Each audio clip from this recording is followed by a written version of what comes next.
Hello community! Today we have a very short mathematical introduction to Bayes' law. So you have an event A and you have an event B and you want to calculate the probability, the joint probability of the event A and the event B. Welcome! This is the topic of our video today.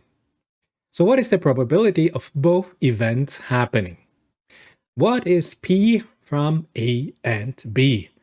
And this is one of the most interesting questions you can have in mathematical statistics.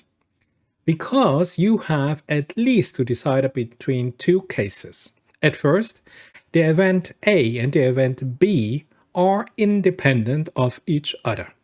So more or less this means what happens to A does not affect B at all. Completely isolated systems from each other. So if we want set out to calculate the probability of A and event B, then joint probability, it is easy. It is the probability of A times the probability of B given A. This is it. Great. Well, you see that there's a white area over there. So you guessed it. There's a second case I want to show you. Now the second case is simply when the event A and the event B are dependent on each other in whatever way. It does not matter at all. Somehow they depend on each other. Then, if we want to calculate the probability of A and B, you guessed it. It is the probability of A, of the event A, times the probability of the event B given the event A. And you say, wow, fascinating, but wait a second. If you look at those formulas on the left side, on the right side, you say, hey, this is the same formula. Yes, of course it is the same formula. It is a mathematical formula that should be true for all cases. Now comes the main problem. People try to shorten mathematical formula and try to cross out terms. Because, and now I'm gonna show you, in the case that event A and B are independent of each other, you see that there's suddenly now a second line. I have now that it is the probability of A and B, the joint probability, is P, the probability of A times the probability of B. And now since both events are independent from each other, this is also the, if you want, a kind of a definition of independence in statistics. I just have the product of both singular probabilities. But this last line here is only valid, and I repeat, only valid, if you are absolutely sure that both events are independent of each other.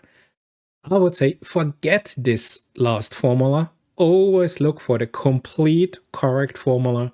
The probability of A and B is the probability of event A times the probability of event B given the event A. If you do this, you are on the safe side and everything else will be so easy for you. Now, of course, there's also a geometric view of a probability. It is kind of proportional to all possibilities in a space where the condition A or the event A is true.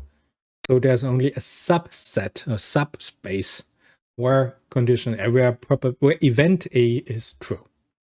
And again, if you have the probability from A and B, you multiply the probability of A, and sometimes they are called the prior, by the proportion of those events where B is also true, so A and B. And this is known as the probability of B given A. And you see we have identical formula. It is easy. I told you, it is so easy. Now, if you notice some events A and B, it simply restricts the space of all possibilities. And the more events you include, the more conditions you include, the smaller the space can become. When both events or all triple events should be true, or all quaternial events should be true. So this is easy. The more things you impose on your system, the smaller your, if you want, solution space will get. Easy. Now, regarding the wording, the nomenclature, sometimes the event A is called a hypothesis, and sometimes the event B is called your evidence.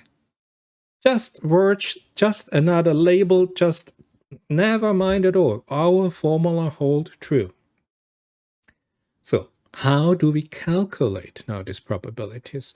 Because each probability is a numerical factor. Great, so let's calculate it. Let's calculate the relation between them. So at first, the probability of A and B, you know this is the probability of A times the probability of the event B given the event A. Both true. Now, interestingly, symmetries. Symmetries are so important, especially with group structures. But let's have a very simple symmetry. You see, the probability of B and the event A is equal to the probability of B times the probability of the event A given the event B. You assume this to be true. Then what you can do, since the probability of A and B is equal to the probability of B and A, as you can see here in the middle in blue, now you can insert the formula on both left and right sides of the expression, and you get here a beautiful, very beautiful four-term formula. The probability of B times the probability of the event A given the event B is the probability of the event A times the probability of the event B given the event A. Now, isn't this beautiful? Now, we want to do some operation on this. In case we want to bring here this term probability of B on the other side, on the right-hand side of the equation. Now, I don't know if you are familiar with groups and group structure and group attributes, but we need groups elements here to be able to do this kind of mathematical operation. So there is a group structure hidden, and of course, you know, whenever there's a group, there's also that I ask you about the symmetry group about this, Lie algebra and so on. So, but for the moment, not easy. We are making it easy. For the moment, we just bring the probability of B on the other side. So here with the little green, very shy little arrow, we see that now we can calculate the probability of the event A given also the event B. And this is simply the probability of A times the probability of B given A divided by the probability of B. And since we have the assumption of a symmetry in our system, we can also calculate, given this formula, now simply we bring here the probability of A on the left-hand side over there, and we end up here with the probability of the event B given the event A. And this is the probability of B times the probability of the event A given the event B divided by the probability of the event A. So here we have it. Now, isn't this beautiful? And if you want to have a name for this system of equation, it's called Bayes' rule. Beautiful. It is really, really important that you know how to calculate the probabilities of an event A given the event B, or the probability of an event B given the event A. So, yes, wording. Sometimes I learned in school a different wording of this formula. I learned that the prior times the likelihood divided by the evidence is the posterior in mathematics. Okay, so let's do this. Well, of course, the posterior, so this is the end result, the post, if after the calculation is the prior, so the input to the calculation, times the likelihood divided by the evidence. Now, if I show you now our nomenclature, you see this is absolutely the same as I just showed you. The prior, I told you, is the probability of the event A. This is where we start. Times the probability of B given the event A is the likelihood divided by the evidence, and this is just simply the probability of the event B. And this is the probability of A given B, and this is per definition the posterior. So you see, if you see this version, this wording version of Bayes, never mind, it is always the same. The prior, the posterior, the likelihood, the evidence factor, it's always the same. I would like to recommend a video to you if you're not sure about it, what we learned today. This is from the YouTube channel 3 Blue 1 Brown. I think they have one of the best videos on Bayes' theorem. Have a look at it. Title is simply Bayes' theorem, Channel is 3 blue, 1 brown. Here you have the HTTPS address. Beautiful. Let's come to the summary. We already done. It was so easy. I have a question for you. 1 in 10 people die of cancer. Now, what is the probability that you will die of cancer when you have some additional information?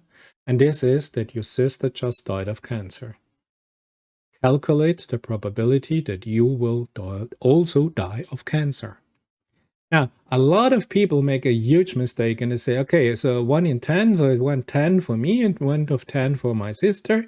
So it's 1/10 times 1/10, and this is the answer. This is the probability. This is the factor, the numerical factor, and this is wrong. And why it is wrong? Because you are missing out on an element. Because we do have a relation between our both events. The first event is you, and the second event is the life of your sister, and that she died of cancer. Now, clearly, you and any relatives of you, with you, from you, over you, have a certain part of your genetic pool identical. And I'm not a medical expert, but maybe cancer also has some biogenetic part. And also, if you and your sister, you were brought up in the same environment with your parents, so you shared some childhood spaces together. These are not independent variables, you see. So the events, the lives of you and your sister are not independent from each other. So you always have to be very careful what you're looking for and if there is some hidden connection between those two events. Event is very general. Now, this is from the YouTube video I showed you, where you say the probability of a hypothesis, H, given the evidence E, you can formulate it in hypothesis and evidence or whatever, but it is always the same formula. And if you think that it is easy, I can show you here that for gynecologists, for doctors, there was given, you have a 50-year-old woman, no symptoms, participates in a mammography screening, and she tests positive. And she wants to know from you as a doctor her chances. So what is the answer to the question? How many women who test positive actually, I mean, really have breast cancer if the specific test with the characteristics of the test is the sensitivity of the test is 90% and the specificity of the test is 91%. And they ask doctors, they ask gynecologists, hey, if you do this and you get back from the lab a positive test, how many women who test positive actually really have breast cancer? And it is amazing that almost all of the doctors got it wrong, because almost all said 9 in 10. And you know what's the real answer? The real answer is 1 in 10. And this is about the understanding of Bayes' rule. And if you want to see this in detail, I have here the second video recommendation for you, also from the channel 3 Blue, 1 Brown, is doing a fantastic job. And it's called The Medical Test Paradox and Redesigning Bayes' Rule, where you have about quick estimation and combating misconception, where we think everything is clear, but there are statistical factors you have to be aware of. And also when we program, for example, a variational autoencoder, we have probability distribution. And we have distribution of probability distributions that form probabilities in itself in a high-dimensional space. We need to understand Bayes' rule. We need to understand that there is a dependency between those events, whatever the event may be, and we have to take care about this on a mathematical, numerical level when we code our AI system. Because if you make here a mistake, it would be horrible if, for example, you do an AI system for a doctor or a gynecologist and you do not take care about basic facts on statistics. And if you ask, hey, how many women test positive actually have breast cancer, and you are one of those doctors who tell your patient, hey, 9 in 10, which would be the wrong answer. So thank you for watching. Thank you for listening. And I see you in the next video.